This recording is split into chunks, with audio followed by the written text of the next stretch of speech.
Ditto to that, Chris. They've always been Petraglia fans, and it was so touching about John, the tribute he paid to his family when his dad worked his second job just to allow him to practice. What a great story. Now the story of the tournament so far, semifinal match.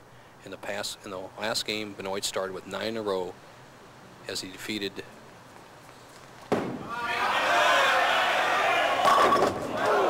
275 to Norm Duke's 244. Bob Benoit with 9 strikes had everyone on the edge of their seats.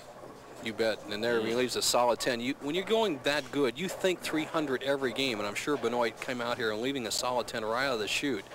Said, wow, what a letdown. I can win $100,000. That's when you're really sharp.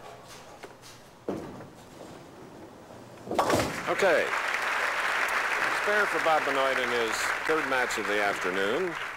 Now for the first time today, Charlie Tapp bowling out of Kalamazoo, Michigan. 39-year-old, 3 titles, 18th television appearance, first of this year. And Charlie drills one in the pocket. Whew. Tall and lanky. Little leverage there, Bo.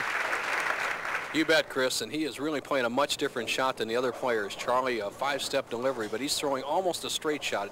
Gets a medium-high backswing, drives pretty low to the line, and lifts up the back of that ball. He's a carry back from the lacquer days of bowling lanes before they had the urethane surfaces where you had to keep the ball on line. And Charlie, when he gets close, has been a proven winner in the last couple of years, winning 2 titles.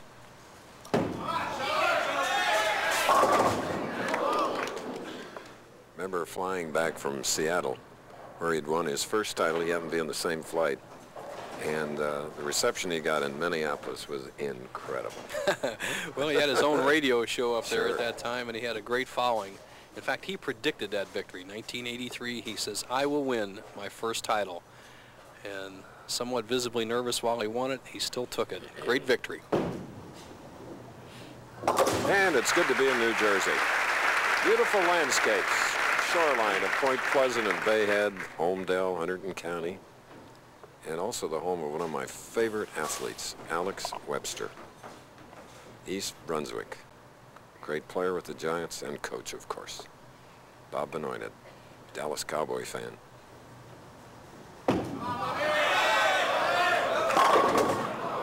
Living dangerously, 10-pin. Solid 10, but Benoit looks fabulous out there. Very confident, has everything to gain, nothing to lose. Seems to have his game completely under control, and with that big hook, when he gets it around the pocket, obviously produces a lot of strikes.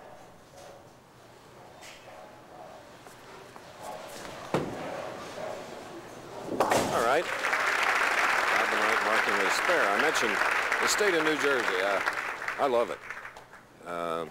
We at ABC, of course, our ABC bowling television coverage started really at Paramus Lanes, which was owned by Frank Esposito, who has been our coordinator for 30 years. So New Jersey is important to our bowling life. And North Brunswick, only about 25 miles south of New York City. Now Benoit, 3rd frame. Okay. Bob Benoit had 9 of those in his 2nd victory of the afternoon. So very close match with Tapp up Charlie. Started with a strike, marking the spare, now 3rd frame.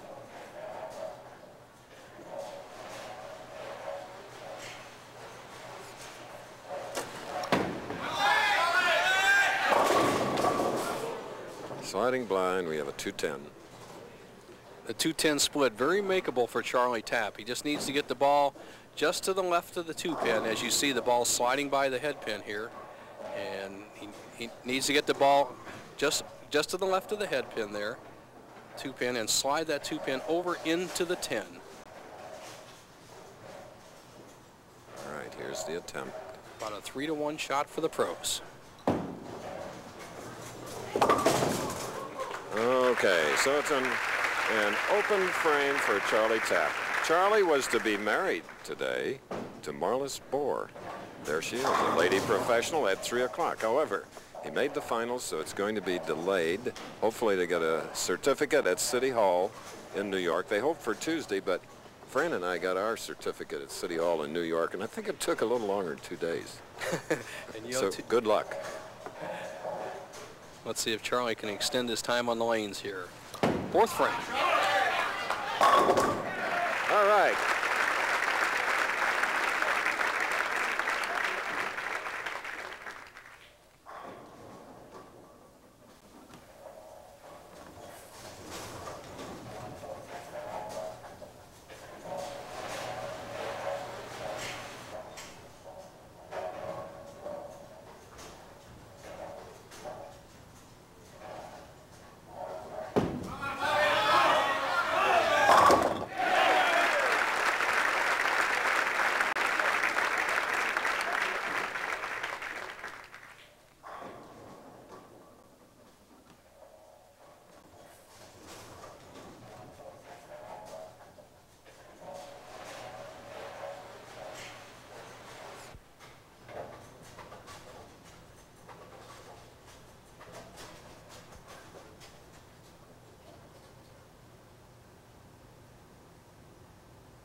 Running a little behind Benoit.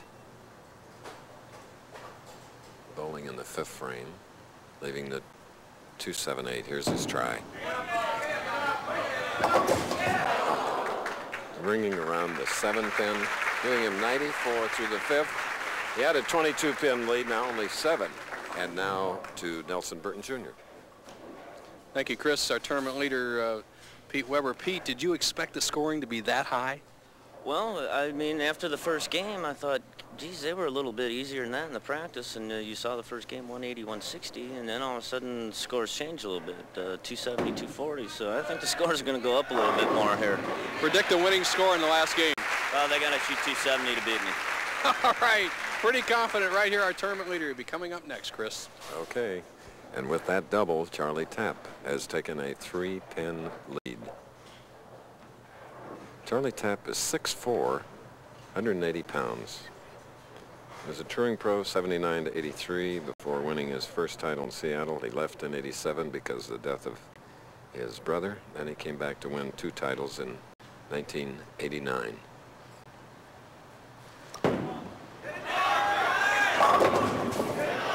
Ten-pin for Charlie. Our statistician, as always, Butch Soper. Our surfer from California finished 41st today, met his expenses.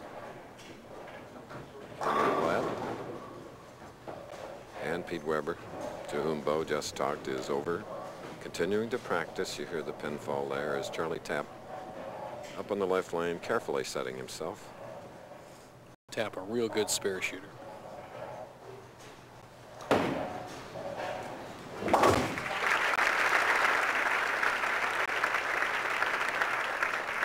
Only 2 pins separating these two.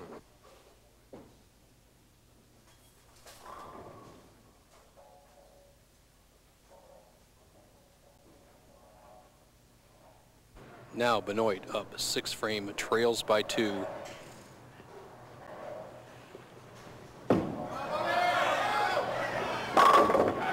just joined us. Benoit won his first match over David Traber, 182 to 165. Then had 9 in a row, but he went on to defeat Norm Duke 275 to 244. We're in New Jersey, only a few miles from Trenton, the capital, and a gentleman, great hero, was born there, lived part of his life there. His father was the commander of the New Jersey State Police. I'm talking about General Norman Schwarzkopf. Our leader still over in the Far East, Middle East. And now you look at Benoit with the full grip, can take the lead. 7th frame. All right.